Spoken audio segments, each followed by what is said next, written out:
we have a fantastic show. We have Craig Donato, who's Chief Business Officer at Roblox, and he'll be in conversation with Chris Heatherly. Chris is a longtime game industry executive from companies like Disney, NBC Universal, and others. So I'll turn it over to Craig and Chris. Have a great show, guys. Hey there. Hi, Chris. Craig, good to see you again. Always good to see you, Chris. I'm coming to you from inside Roblox. I love that. Yeah, I thought I'd team it up. Screen envy now. Yeah. Yeah, I'm more branded. So for the audience, tell us a little bit about yourself and about Roblox. I've been at Roblox almost 4 years. I actually don't have a gaming background at all. I've spent most of my career on community-driven platforms. Prior to working at Roblox, I was at Nextdoor. Prior to that, I was at a company called Oodle that was a community-based marketplace. And you know, Roblox obviously is known in gaming, but we don't build games. We're a platform company, so you know, that sort of background has served me well. That's awesome. So Roblox is one of those 10-year in the making or more overnight successes. Can you talk a little bit about the history of the company and how you went from sort of a smaller kids online site to just exploding to become one of the biggest games in the world, really? Sure, but before I jump into that, in case people don't know of Roblox, let me just give a brief introduction to who we are. So last month, about 130 million people came to Roblox to play with their friends in millions of immersive experiences. You can think of them as games. I think that a lot of times when people think of games, they think of highly competitive type of experiences. I think of Roblox as a medium of shared experience. It's a place that you go to do things with other people in the digital world, like get transported to a desert island and survive a natural disaster, or wake up and have to organize a prison break with your friends. So it has that kind of it has a heavy social context. What differentiates us is that we don't actually build those experiences. They're built by our community. We have over 2 million people building on our platform. And our audience tends to be younger. So 60% of our audience is under 13. That means 40% is over 13. And actually what's been fascinating over the last year or two is our fastest growing age cohorts are 13 to 16 and 17 to 24. So we're seeing the age range on our platform really expand. But as you mentioned, Roblox has been around for over 15 years. So it's by no means an overnight success. And I think whenever you get a platform company working, it just takes a long time because it's a constant chicken and egg thing. You need to have an audience to attract creators, and you need creators to attract an audience. So it took a long time for that to get rolling. I think what really enabled us to take off, though, is there are two fundamental network effects that drive us. One is that creator back and forth. The more audience, the more creators, the more creators, the more audience. And we've seen that really, really expand, since we have millions of creators. And the other is, and again, it took a while, is a social network effect. The number one way that people find out about Roblox is they get invited to play by a friend. So it's a word-of-mouth phenomenon. And that just took a long time for that to percolate. But we've seen over the last 3 years just incredibly strong growth numbers. Yeah, you're probably the largest user-generated gaming platform that I can think of. One of the things that's really interesting about what you do is you reward. I mean, you're sort of the YouTube of gaming. You actually share revenue with your creators. Can you kind of talk about how you incentivize creators on the platform? Sure. Well, first off, we basically have a full-fledged economy on Roblox. So we sell a currency to our players, and then they can spend it in game, buying balloons or things to dress up their outfit or their avatar. And the creators sell things in their games, and then we just simply take a cut. So it tends to be a very efficient system. As if people try to over monetize a game, players won't want to go there because it's a free-to-play platform.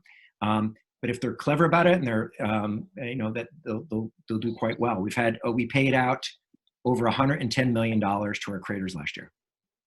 Wow. And YouTube, you have creators who are their primary income is coming from Roblox, right? Sure, we have creators that are making millions of dollars a year, yes. So it's a classic power curve, right? Where you've got, like on YouTube, the top creators doing phenomenally well. That's awesome. So what platforms are you on? We're very popular on Xbox. We are very popular on all mobile platforms, so Android and iOS. Very popular on the desktop PCs. We have a small presence in the virtual world. We do run on Oculus and Vives, but for the most part, it's mobile, phones, pads, PCs. But that's a pretty big deal because when you create for the Roblox platform, correct me if I'm wrong, your content gets deployed across all of those devices. And so you're really one of the only, Fortnite is really the only other game that I can think of that goes across console, PC, and mobile, where all the players can play together. Yeah, we've gone through extraordinary lengths to make it simple for people to create. And how do we hide the complexity of that? And as you mentioned, one of the things that we do is you have one build, and then we can deploy you on everything from an iPhone 4 all the way to an Oculus Rift. But there's a ton of other stuff we do that's similar to that. For example, we allow our creators to have one build and run on multiple countries. So how do we do automated ways of translation and government compliance is very tricky. Even making sure that you don't just have to build, but actually thinking through of actually publishing and hosting it, right? So once a person builds a game on Roblox, we take care of all the hosting, moderation, customer support, everything you need not only to build the game, but to operate the game for millions of players. So we really want to think about, could a teenager, right, build a game played by tens of millions, if not hundreds of millions of people, and operate it at scale? And that's really the design center for our tool set. So we hide a lot of complexity in a very simple package.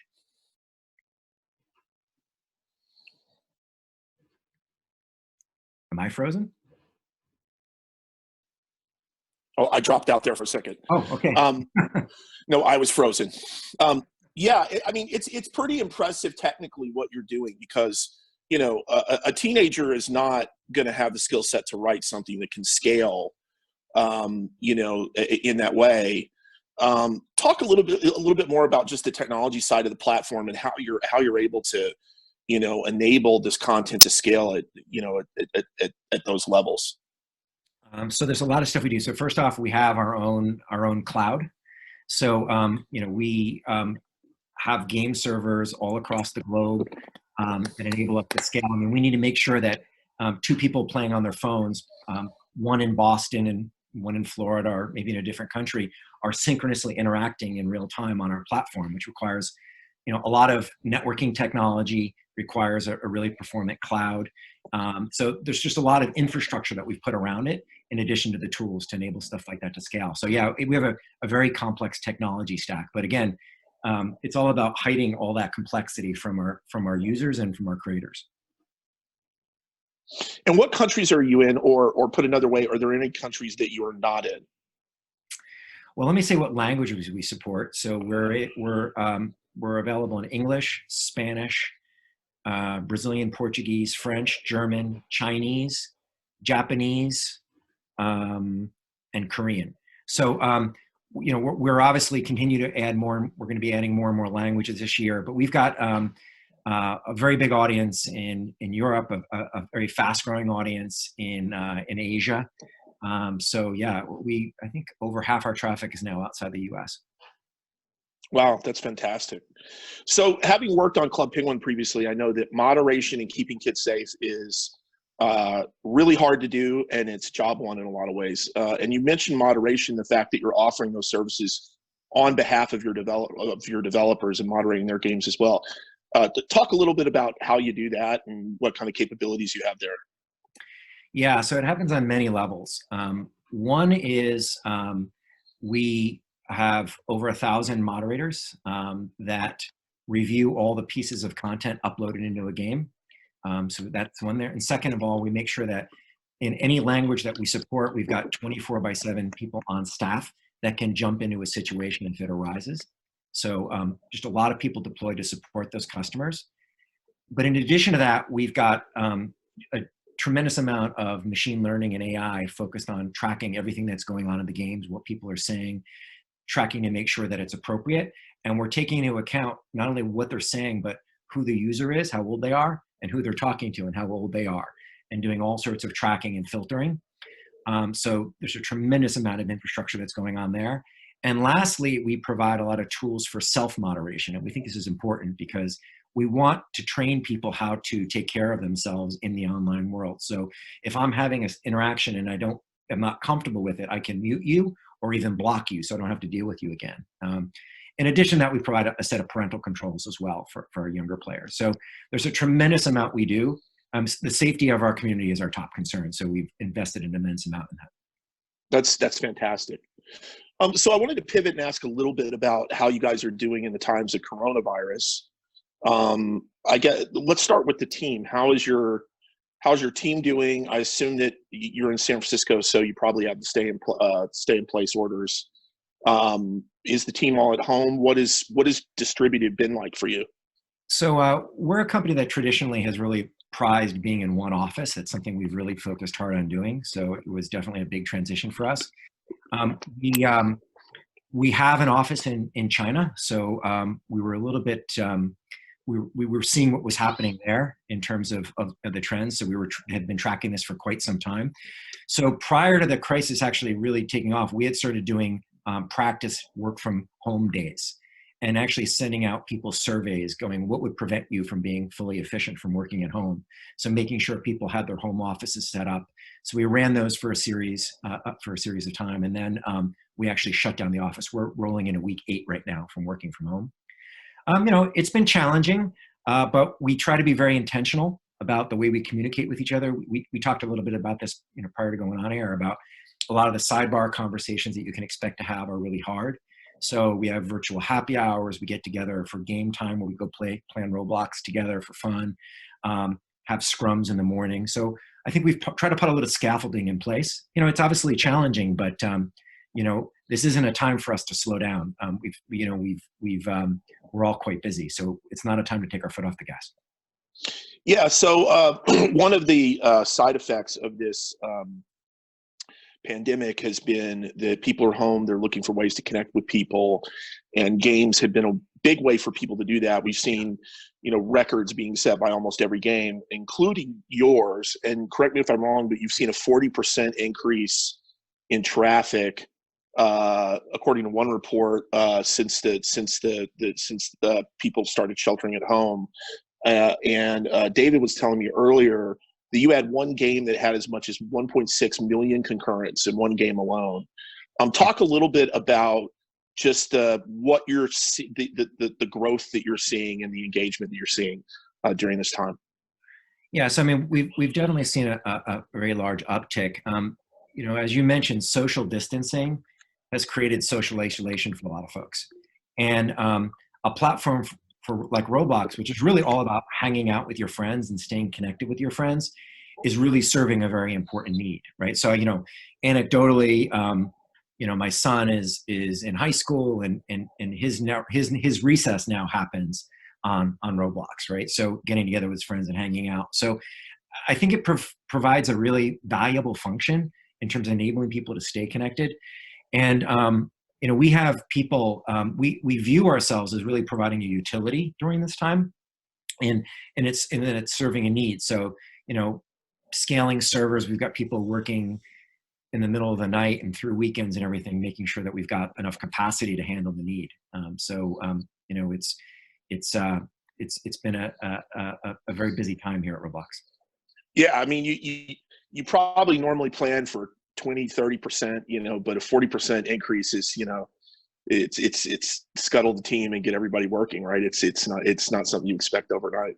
Mm-hmm. So talk about some of the behaviors that you're seeing. How are players playing differently? What are some of the things that they're doing inside the game weren't doing before? Yeah, so a couple of things. One is, obviously we're seeing them play more, hang out more, but we've seen lots of anecdotal stories about people having birthday parties, as I mentioned earlier, getting together at recess, after school, using it as a way of kind of some of the ways that they would come together in the real world. They're now recreating that in the Roblox world, which is kind of fun to see. To support that kind of activity, we actually created a special sort called Play with Friends, which highlights games that are kind of like great places to come together on. And we have something called VIP servers, which allows you to just be in that game world just with your friends. So we kind of rolled that experience out so you can easily jump in with VIP servers in any of these worlds. Everything from, could be a jungle and a Japanese kind of setting. So all these kind of very interesting worlds where people can go in and hang out to kind of support that use case. Other things that, we realize that kids have a lot more time on their hands and might be looking for things. So there's actually a bunch of stuff we're doing on the educational front, both for teachers and for students. So we've packaged up a lot of our educational materials. So now's a great time if people want to learn how to build their first game. We've packaged up something called Learn and Explore, an area on our educational site, which is just basically bundles up all the resources so you can easily figure out how to do that. And we've actually created a bunch of resources for teachers on how to teach coding and game building on Roblox remotely. And we host a webinar every other week for teachers to facilitate that. So lots of different activity, but seeing a lot more activity in games, using it as a social experience just with friends, and then also as an educational opportunity. Yeah, and you're actually seeing teachers and librarians go in and actually, hold class with kids in the game, right? Gosh, that's it wouldn't surprise me. I specifically haven't heard of that example, but I don't necessarily know all the use cases. It wouldn't surprise me, but I don't know of that particular use case. Talk about some of the things that you've been doing to give users new things to do during the pandemic. I know you had an Easter egg hunt and recently had an awards program. Talk about some of the events. So yeah, we've over the last month run a couple different events. So one was our Bloxy Award ceremony where it looks like the Oscars, and we give them out to our top creators. And we had well over 500,000 people concurrently come into Roblox for that ceremony, which was hosted in a virtual world.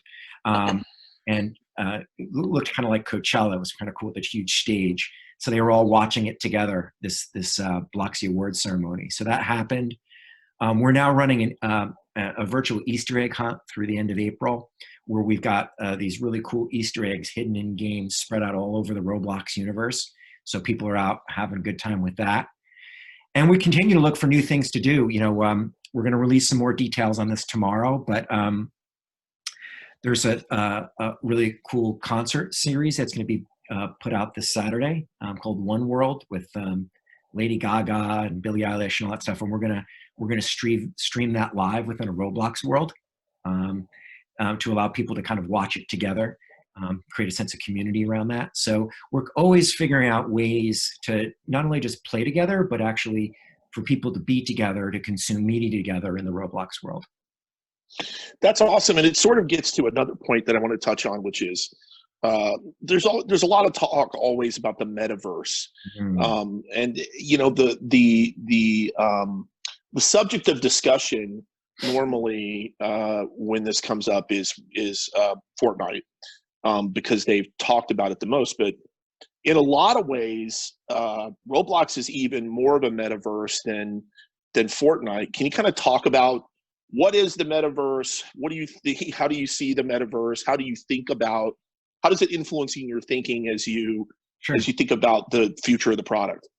So it's very much in mind as we think about the future of the product. So what do I think about the metaverse? So first of all, the metaverse is a science fiction concept. I think it came from was it Snow Crash or Neuromancer or something? What's the science fiction book? Anyway, it's a digital place, right, where people can come together. It's a lot of people talk about the nature of it being highly immersive, right? So a lot of people talk about the future of VR being tied to a metaverse. I actually think that it's going to be incrementally more immersive, and that the metaverse to a large extent is here today in places like Roblox, because people are coming together to do things in this kind of highly immersive experience. And I think about, your mind's eye is transported into the experience. You're not sitting back and watching it, right? You're in the experience interacting with other people. So, so thinking of it as a digital place, I think it makes sense. I think more important for us, though, it's not just simply a digital place. It's a digital place filled with people doing things with one another. So that means it's fundamentally a social thing, right? And I actually think that what the internet did for information, the metaverse is going to do for social connections. It's going to unleash all different types of connections that could previously not have happened before, right? In terms of there's no friction in terms of how one interacts with folks. And, we think of the metaverse as you can be whoever you want to be. It's not tied to what you physically look like. I have a persistent identity, and it could be my aspirational identity. I have a social fabric that's not bound by physical distance. I can interact with anyone I want. I don't even have to speak the same language as them. And, the metaverse will be a place where friendships are grown and built entirely in the metaverse. And we see this on Roblox. We have players who have really good friends who they've never met in person. And it's because they've done so many things. They've had so many shared experiences with that person that they've become friends. And lastly, if you've got this place and it's filled with people and it's friends and millions of people use it, it's going to start to take on the characteristics of a society, which means it needs to have an integrated economy, a full-fledged economy. It needs to have rules of order, right?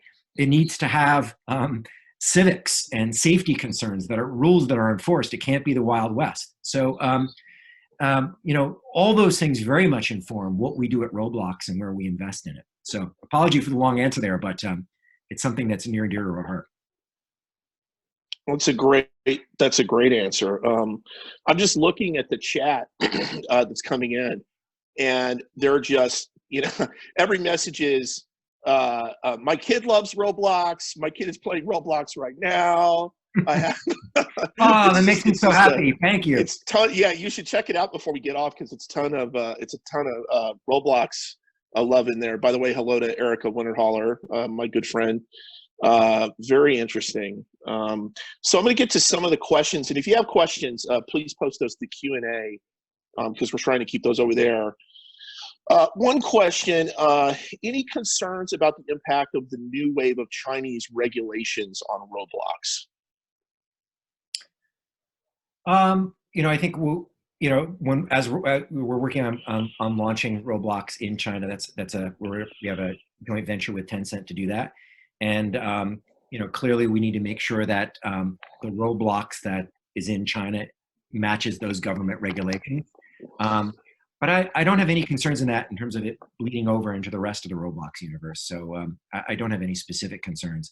If there's a follow-up question on that, I'd be happy to answer it. But, we really think of ourselves as wherever the player is using Roblox, it needs to be compliant to the local rules of that player, right? So as you know, there's different rules in Europe and different rules in Latin America and in Asia.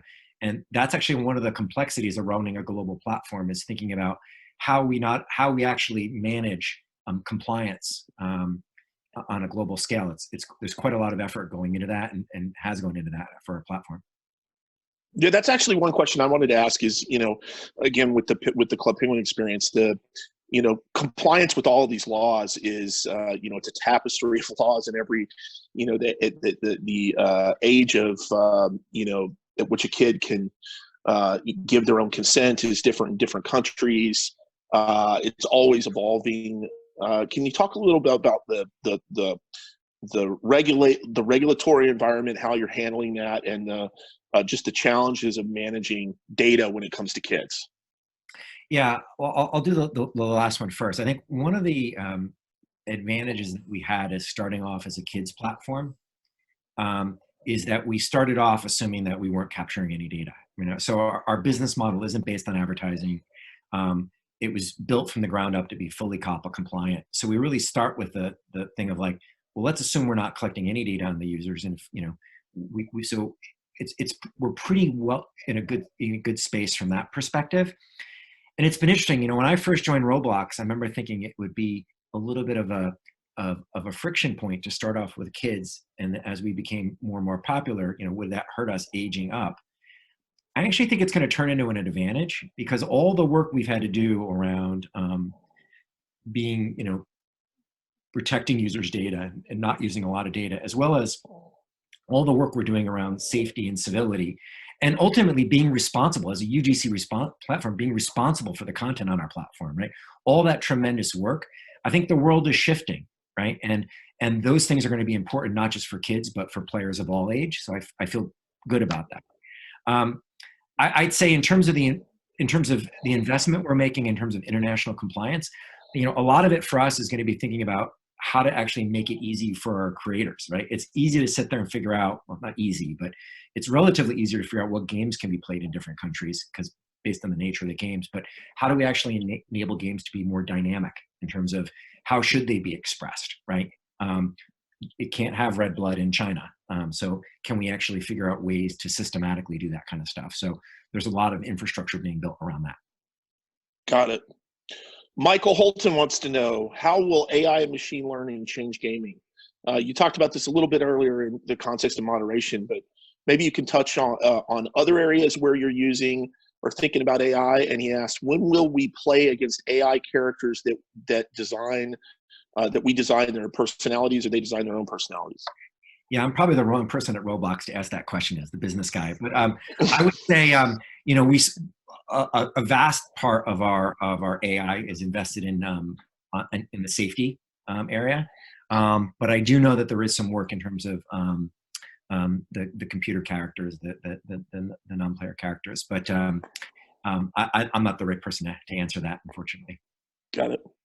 Are there plans, let's see, Rob Cairns, are there plans for webcam integration so people can see and hear who they're playing with? My kids are playing under quarantine, and we have to use separate devices so they can visually connect with their friends. Yeah, I think we just need to make sure that we provide appropriate age-related safety as we introduce communication mechanisms like that. So I think that's the gating factor on that.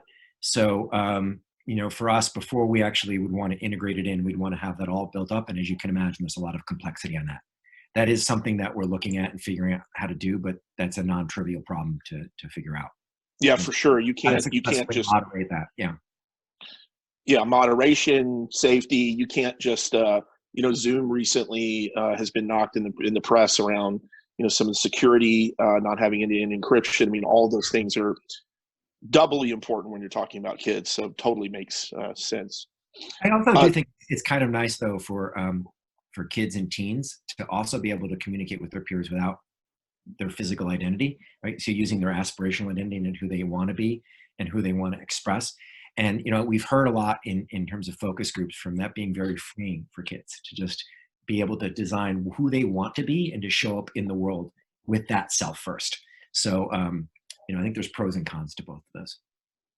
Totally. John Gower wants to know, what opportunities are there to work with brands in a safe for kids manner within your platform? How do brands? Oh, brands. He wants to know how brands can work with your platform. Yeah, that's evolving. So over the last year, we've worked with brands like Nike, the NFL, the World Wide Wrestling Federation, some soccer teams in Europe, Barcelona. So we've worked with a lot of major brands that cut across a lot of different vectors, Warner Brothers, across a couple of movies.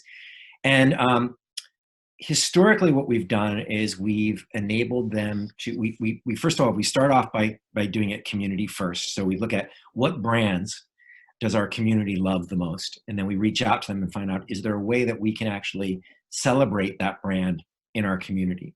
So for example, for the Super Bowl, we work with the NFL, and players could become a player on one of the two Super Bowl teams. And that was really cool.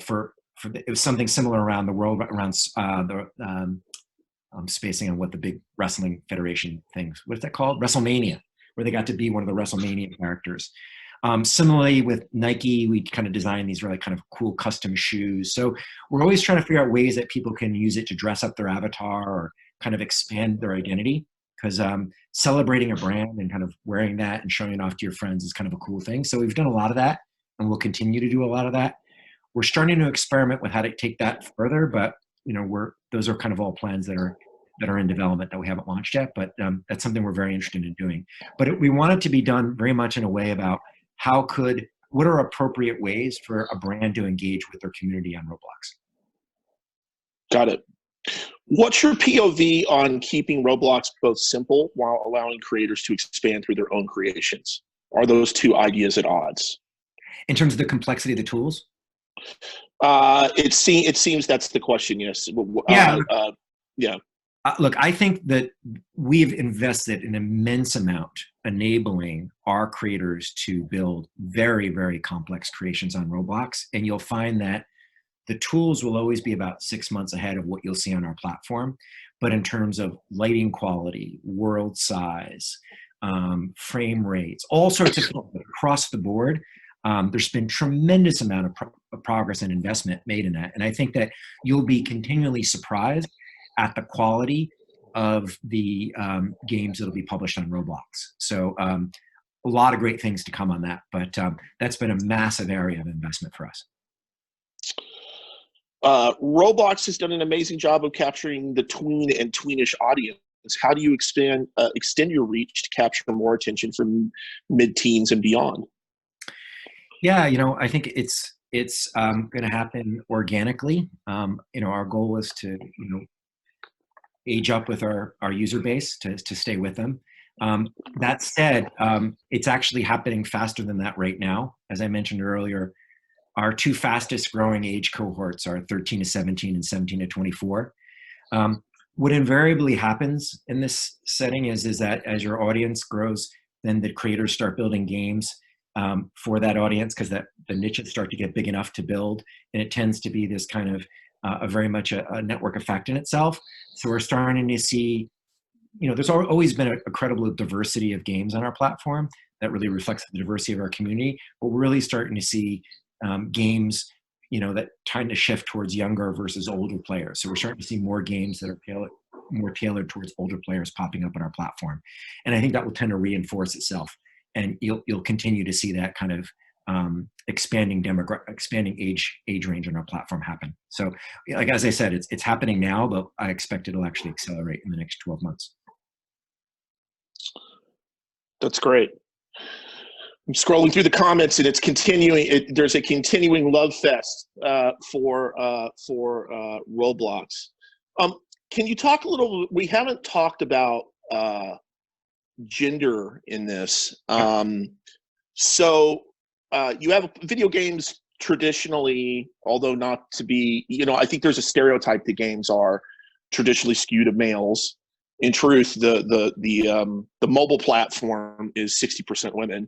So it's, and that's somewhat generational. We see, certainly on the Switch, a very large audience and growing audience of females. But you have both.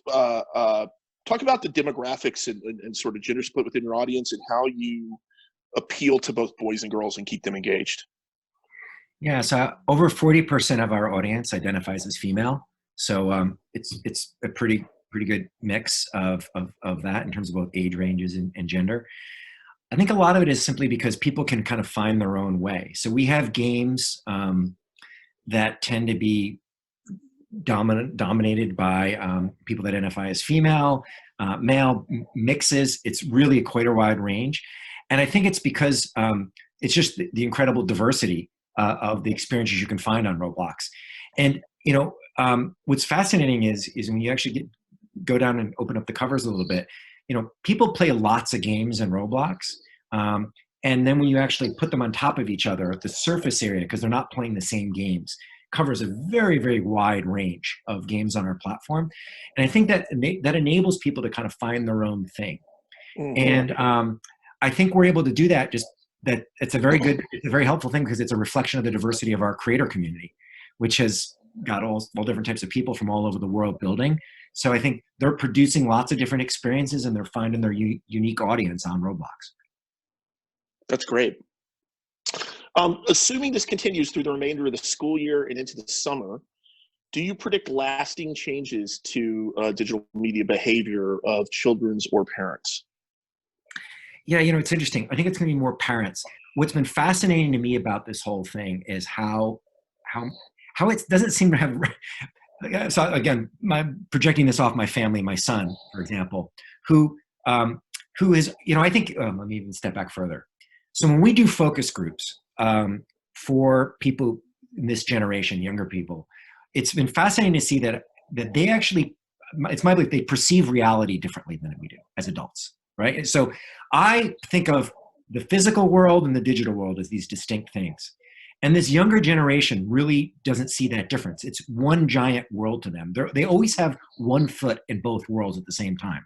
So like I remember, like my wife would come home and be yelling at my son, "Why aren't you playing with your friends?" And he doesn't even understand the question. He's like, "I am playing with my friends. I don't even know what you're talking about," right? So this generation already socializes online, already hangs out, watches media together online. So for them, I haven't really seen it disrupt my son's social environment at all. In fact, he's probably more social. So I think this is going to be more of a shift for parents, understanding and putting themselves in the shoes of what it's like to kind of use these new kind of formats and media formats. So I think it's more of that. I think this seems very at home for kids that are under 16.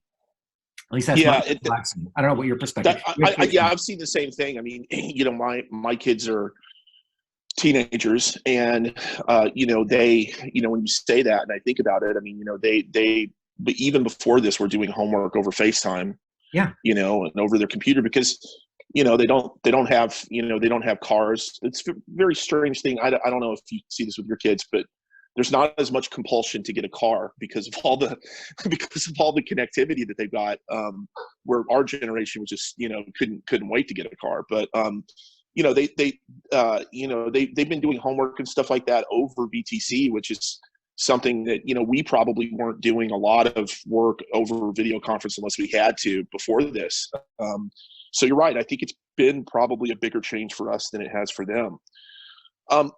Question for you, because you brought up focus groups a couple times, and you've got different sources of intelligence that you get in a game like this. You've got feedback coming to you from the community through social, various social platforms, whether it be YouTube or Twitter or wherever your audience is, Instagram. You've got in-game signals coming at you, which are, what are people doing in the games and kind of the data and telemetry that you're looking at all the time around behavior. And then you have focus groups, which is I think a lot of people would think of as a very traditional, more traditional tool. How do you think about all those different sources of input, and how do you kind of blend those together to make decisions? Yeah, well, I'll answer this question a couple different levels. I think, data can help you, like when you're just looking at the numbers, can help you understand kind of the answer to the question, if you know the question, right? Focus groups help you figure out the question sometimes, right? Because it's kind of this open-ended format, right? And it's unconstrained. So I think it's always very good to take quantitative and qualitative feedback and bring them together, right? Because you just get a different type of feedback loop from just watching people do things, right? It's kind of a serendipitous way of looking at a problem rather than an analytical way. But even just to kind of double click on a little bit, our primary use of focus groups relates around to a lot of the stuff we're trying to do around kids' civility. So what's been fascinating is, let's get back to this world of kids see reality differently. Kids are growing up nowadays in this online digital world, and they are trying to figure out what they can do and can't do. And their parents don't understand it at all. Back to my wife's example, like she doesn't get it at all. Like she just thinks all screen time is the same. And so what's happening, we're seeing happening is that kids don't know if they can go to their parents, a lot of them, for help in terms of guidance, because their parents aren't familiar with it. And if you interview parents, they're like, "Oh, I don't know. I don't know what to do here," right? So a lot of what we're trying to do is figuring out how we talk to kids and teens about the issues that they're seeing, and how do we surface those up in a way that's helpful to our players, but also helpful to parents, because we're really navigating a very interesting societal change, right? And it was interesting. We did a survey as well as some focus group about bullying online, And the number one question was, who would you go to first? And we ranked, and parents were like 10th. You're not going to your parent. But like, number one was Roblox. Number two, which I loved, was the bully. Right? So I was like, so it's very interesting, like all these things. So it's how do we actually make sure that we're doing this with our eyes open, that we're listening to the issues that people are having, and not necessarily just approaching it as a parent thinking we know what's best, because they're natives of this world, we aren't. And we need to really work through it. So I think that's been the major concentration of how we use focus groups. Do you have, so one quick thing, Ned is throwing up the survey. He's been waiting for me to tell you that he is throwing up the survey. So please take a second to fill it out, and he will announce the results at the end in about less than 10 minutes. I wanted to ask you, follow on to that, which is, do you have child psychologists or a panel of educational advisors or anything like that you turn to think about some of these, how you talk to kids about some of these issues? Yeah, so last year, maybe it's been more than that, we hired someone named Laura Higgins. So Laura, her claim to fame was she started a hotline for kids and teens relating to internet issues in the UK. And what I loved about her as an internet safety expert, it was based on listening as the primary thing. So she knows all the leaders in that area, and she's really runs our digital civility efforts. We have an advisory panel, which is made up of safety experts. I'm spacing on the names off the top of my head, like Jordan Shapiro, who wrote an amazing book, and Dr. Dr. Rich from the Children's Hospital, Boston Hospital, and MIT. So anyway, some real experts that we have that we work with, as well as an advisory panel of teens. So absolutely, we've done a bunch there. That's fantastic. So I have a question here from one of your fans/players, an 8-year-old. He says, Craig, do you play Roblox, and do you have any in-game worlds you've created? I'm embarrassed to admit that I haven't created my own in-game world. I'm going to fix that this summer, I think. That shouldn't be the case. Yeah, but absolutely, I do play. I like to play with my son, and he's much better than me. He gets frustrated with my level of play, but I do enjoy it. Yeah, so something I noticed when I played on Club Penguin, because I played as my main character, is that I would play with my kids too. And I learned a lot about how to interact with the audience and what kids did, because the way I intuitively wanted to play was very different from the way a kid would think about it. And so I based a lot of my persona off of, what I learned from kind of imitating my son, which was, kind of fun. I love that. That's great. Yeah, that's actually the number one advice we give to parents is to take the time to play with your kids on these platforms, right? Because until you experience it, you really don't understand. That's right. And it's the best way, I think, for you to know what's going on, what the dynamics are, how to keep people, how to keep your kids safe, yes. What to worry about, what not to worry about. So we're coming down to 5 minutes, and I wanted to ask a little bit about giving back. So what have you been doing in this time to give back to the developer community and the global user community? And what kind of things do you do just in general in terms of giving back? I'd say at a broad level, just in general, what we do is we spend a lot of time focused on all across the globe teaching kids how to be creators, not just players, right? So there's a ton of work we do creating curriculum, which we give away on a Creative Commons license, and working with education institutions all around to try to teach kids in this world to both create and play. There's also a lot of we're doing around digital civility and advocating for online safety. So there's tons of stuff we do in those areas. In terms of this crisis, there's a couple things. One is, with our increase in usage, we've increased the amount we pay out to our devs, our creator community. They're small businesses trying to make a living, so we're giving them more money. And we also have donated to charities that specifically focus on feeding kids. One of the big challenges that's happened is with schools being shut down, that's a a source of nutrition and meals for kids. It's maybe the best they get. So there's a variety of programs and charities that are actively doing that, and we've donated to them. That's fantastic. So we're coming up near the end. Maybe one last, maybe we have time for two questions.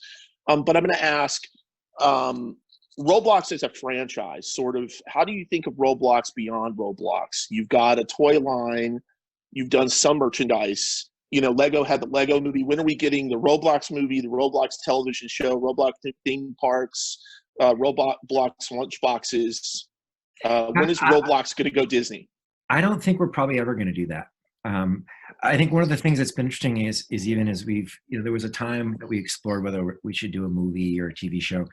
And what's interesting is that Roblox means so many different things to so many different people, right? In terms of the range it supports, the experiences they choose to have. That's very narrowing and constraining to say, oh, it's going to be this. So we're unlikely to do that. A lot of what we do is try to, with our merchandise, is to try to celebrate the community itself. So the toys are actually toys that were created in game that became popular, and we turn them into toys as a celebration. A lot of the merchandising we do around T-shirts and stuff on Amazon has been our creators building it. So it's for us, it's more about letting the creators create merchandising, leveraging our scale to create merchandising opportunities for them, versus doing it at the Roblox brand level. We really want to be that platform, and we want to make sure that our creators are on the main stage, not us. That's a really principled decision. I think it's the right one. I mean, you know, once you start to root something that's user generated like Roblox into one single narrative, it just limits what it can be. And you know, there's lots of ways to build your franchise. But you know, continuing to think of it as a platform even outside of the game. I know that even when you've done physical merchandise, that your creators that are featured there or financially participate in the merchandise as well, which is incredibly generous and fantastic. Well, we're at about time. I don't know, Ned, do you want to come back in and talk about the results of the poll? Thank you, Chris. Coming back in right now. Thank you, sir. Yep. Craig, Chris, really appreciate it. Fascinating discussion. Craig, it's always great to have you on and hear what's going on with Roblox. And Chris, you're the host extraordinaire. So thanks for your time today. All right, let's just go quickly over the poll results. Pretty interesting that of the folks in the audience today, 42% describe themselves as in the entertainment industry, versus 24% in technology, 18% in services, and only 11% in games.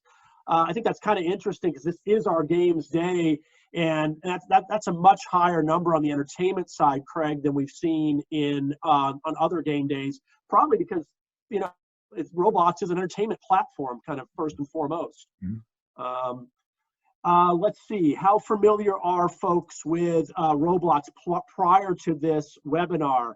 Wow, 87% are familiar. Only 13% said they weren't at all, and 40% said that they were very familiar already coming into the webinar.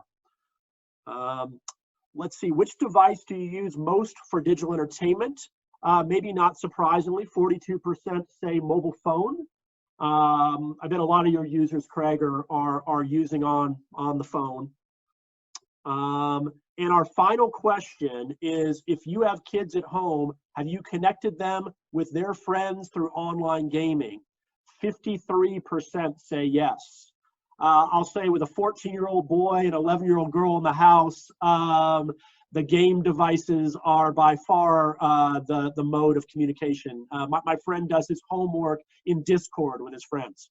So this is the gamer generation without a doubt. All right, folks, thanks again, Craig, for your time. Great to have you on. We'll be back tomorrow with another episode of Let's Do Lunch with the Rights Tech Roundtable, which every week is hosted by Paul Sweeting. And we have two guests tomorrow. We have James Peterson, who's chairman and CEO of Go Digital Media, and we have Paul Goldman, who is CEO of Muserk. See you, folks.